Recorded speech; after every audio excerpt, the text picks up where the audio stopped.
বৈষম্যবিরোধী ছাত্র আন্দোলনের কয়েকজন সমন্বয়ক কর্তৃক স্বৈরাচার হটানোর এক দফা আন্দোলনে তুমি কে আমি কে রাজাকার রাজাকার স্লোগান বিকৃত করার প্রতিবাদে বিক্ষোভ করছেন ঢাকা বিশ্ববিদ্যালয়ের শিক্ষার্থীরা।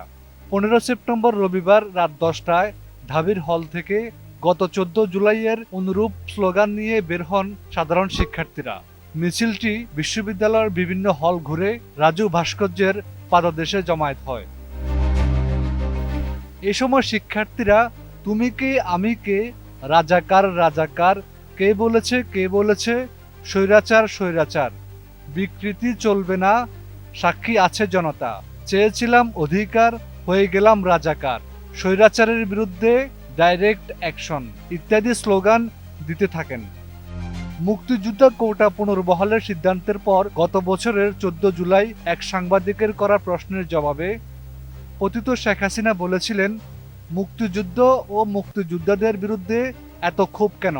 মুক্তিযোদ্ধাদের নাতিপুতিরা পাবে না, তাহলে কি রাজাকারের নাতিপুতিরা পাবে? শেখ হাসিনার এই মন্তব্যের পরেই বিক্ষোভে ফেটে পড়েন ঢাবি সহ অন্যান্য বিশ্ববিদ্যালয়ের শিক্ষার্থীরা। সে সময় তুমি কে আমি কে রাজাকার রাজাকার স্লোগানে মুখরিত হয় ঢাবি ক্যাম্পাস।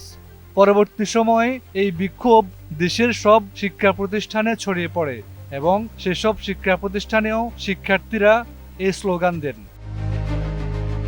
বৈষম্য বিরোধী ছাত্র আন্দোলনের সমন্বয়করা 14 জুলাইয়ের মূল স্লোগান কে রাজাকার